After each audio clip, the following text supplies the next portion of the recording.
Bismillahirrahmanirrahim. Assalamualaikum warahmatullahi wabarakatuh. Yang saya hormati Bapak Ketua Senat Fakultas Ekonomi dan Bisnis Universitas Jambi, Ibu Sekretariat Senat, Bapak Ibu anggota Senat yang berbahagia.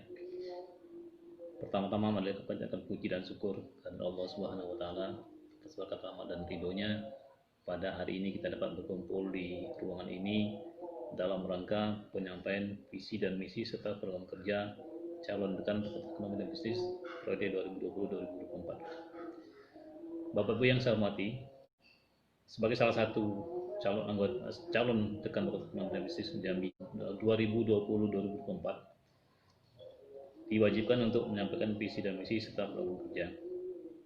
Saya mulai dari kondisi terkini Fakultas Ekonomi dan Bisnis. Karena bagaimanapun untuk menyusun visi dan misi serta program kerja, seorang calon dekan harus memahami tentang kondisi terkini serta prospek dan tantangan ke depan paling tidak 4 tahun ke depan. Bapak Ibu saya hormati, saya mulai dari identifikasi persoalan-persoalan yang terjadi di Fakultas Ekonomi dan Bisnis saat ini. Ada beberapa hal yang perlu saya sampaikan terkait dengan persoalan-persoalan yang masih terdapat di Fakultas Ekonomi dan Bisnis saat ini. Pertama, masih lemahnya nuansa akademik atau atmosfer akademik yang terjadi di Fakultas Ekonomi dan Bisnis. Yang kedua, masih terbatasnya data. Ketiga, sarana-sarana pendidikan dan kajian yang masih belum maksimal atau belum memadai. Kemudian keempat, sarana-sarana penunjang yang masih perlu ditingkatkan. Kemudian kelima, masih kurangnya reward bagi dosen dan mahasiswa yang berprestasi. Keenam, terbatasnya anggaran untuk pengembangan jurusan dan kualitas dosen. Berikutnya, manajemen administrasi dan keuangan.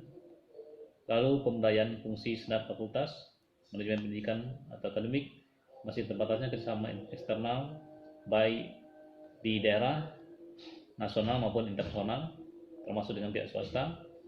Yang berikutnya, masih relatif sedikitnya publikasi ilmiah dosen yang bertaraf internasional yang dipublikasi di jurnal-jurnal berreputasi, misalnya Scopus ataupun Copernicus.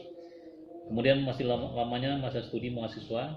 Kita tahu bahwa sampai hari ini rata-rata masa studi mahasiswa Fakultas Ekonomi Bisnis lebih dari 4 tahun atau 4 tahun 7 bulan. Berikutnya dari sisi indeks prestasi mahasiswa, IPK rata-rata mahasiswa Fakultas Ekonomi dan Bisnis pada periode yang lalu, wisuda pada yang lalu sekitar 3,17. Kemudian berikutnya kurangnya jumlah mahasiswa yang berprestasi pada tingkat nasional dan internasional. Kemudian semakin pudahnya rasa kebersamaan dan kekeluargaan.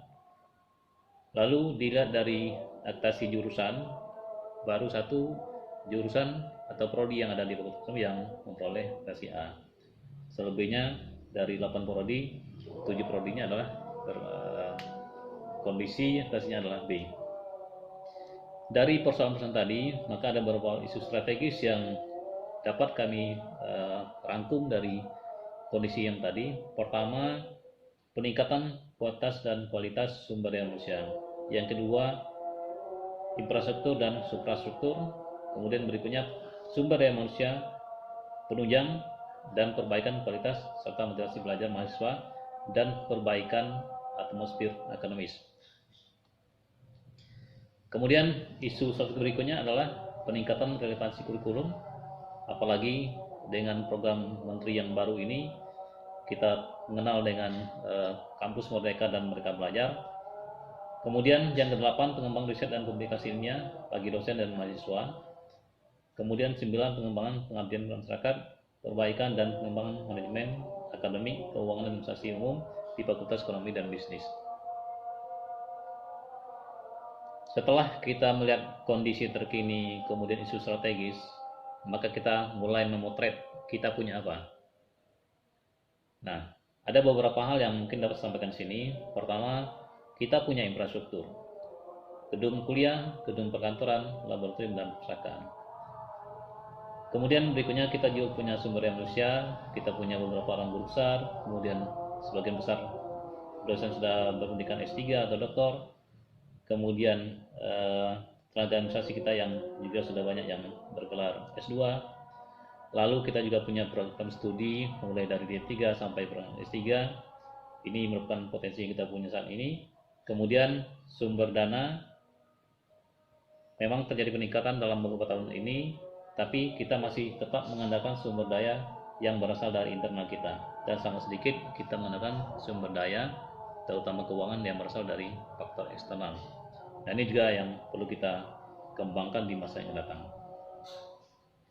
Berdasarkan kondisi existing, kemudian isu strategis, serta apa yang kita miliki saat ini, maka kita mencoba untuk menyusun visi kita ke depan 2024 adalah menjadikan Fakultas Ekonomi dan Bisnis Universitas Jambi sebagai salah satu fakultas ekonomi dan bisnis yang unggul dan profesional pada tingkat regional dan nasional pada tahun 2024. Dari visi tadi kita jabarkan dalam beberapa misi. Ada 5 misi yang kita rumuskan di sini. Pertama, meningkatkan kualitas dan ketersediaan infrastruktur dan proses belajar mengajar dan penunjang serta sumber daya manusia. Yang kedua, mengembangkan pendidikan akademik vokasi yang berkualitas, berwawasan entrepreneurship serta berreputasi nasional dan internasional. Kemudian misi ketiga, mengembangkan riset yang berkualitas dan kerjasama dalam dan luar negeri. Kelima, meningkatkan tata kelola dalam bidang investasi, akademik, dan keuangan serta kemanusiaan melalui prinsip dasar kebersamaan, transparansi, akuntabilitas, demokratis, dan profesional. Setelah kita merumuskan visi dan misi, maka kita coba cabarkan lagi dalam bentuk program kerja untuk 4 tahun ke depan. Ada beberapa program kerja yang kita susun dan kita bagi dalam beberapa bagian. Pertama, bidang pendidikan dan pengajaran. Berikutnya, peningkatan kualitas, kenyamanan ruang kelas dan seminar atau ujian skripsi dan fasilitas lainnya. Dan bila nanti S2 dan S3 jadi dikembalikan ke fakultas masing, maka ini akan lebih baik lagi. Kemudian ketiga, peningkatan peralatan laboratorium pada prodi jurusan untuk proses pembelajaran dan laboratorium fakultas untuk penelitian dan kerjasama. Kemudian kedua, bidang penelitian dan pengabdian masyarakat. Ada beberapa program kerja prioritas yang kami tawarkan. Pertama, peningkatan penyediaan dana untuk penelitian dan pengabdian masyarakat dan aktivitas akademik lainnya dari sumber internal. Kemudian kedua, meningkatkan kerjasama penelitian dan pengabdian dengan lembaga eksternal, termasuk juga dengan luar negeri. Kemudian berikutnya, penerbitan jurnal yang terakreditasi minimal 3 jurnal untuk memfasilitasi kegiatan ilmiah pada dosen dan mahasiswa tahun 2020. Demikian yang dapat saya sampaikan. Semoga berkenan. Billahi taufiq wal hidayah. Wassalamualaikum warahmatullahi wabarakatuh.